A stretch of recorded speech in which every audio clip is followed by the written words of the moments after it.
It was an absolute shock when President Trump, months after calling Kim Jong Un little rocket man and worse, stunned the world by announcing that he would sit down with the North Korean dictator. It was not that much of a shock yesterday when the president canceled the summit meeting, which had been scheduled for early June in Singapore. I mean, all the signs were there.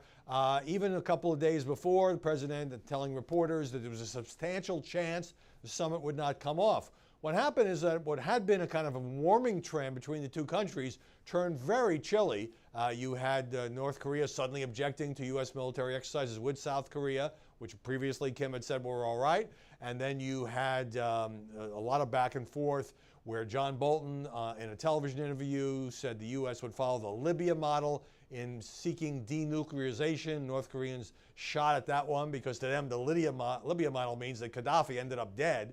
And then Vice President Pence made some comments which, again, drew a very sharp response from an official in the foreign ministry in Pyongyang, calling him a political dummy and talking about, well, we can either sit down or we can have nuclear war.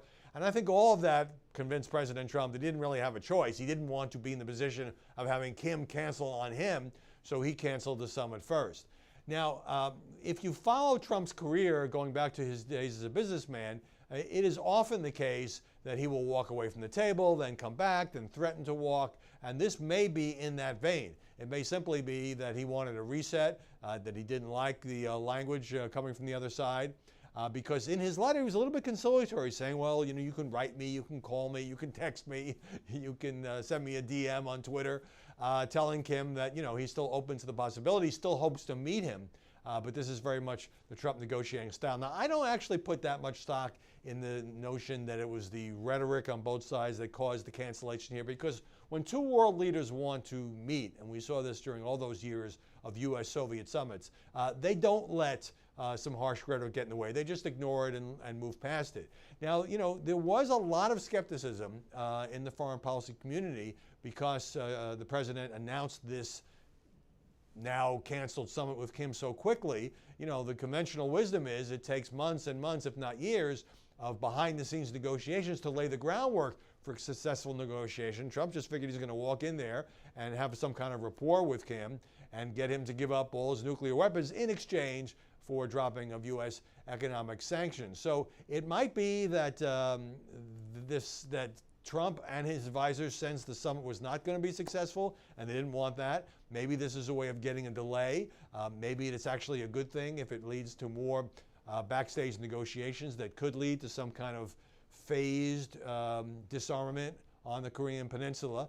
But that all assumes that there will eventually be a meeting.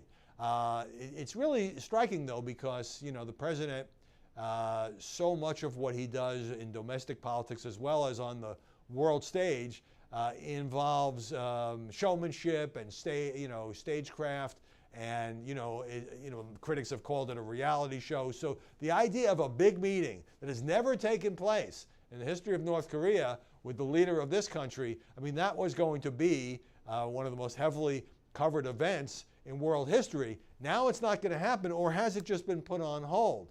We'll read all the analyses and the behind-the-scenes stuff about how this came about. But it does seem to me that President Trump has left the door open, so this could be, even though the first big act has now collapsed, there could be a second and third act when it comes to the U.S. and North Korea.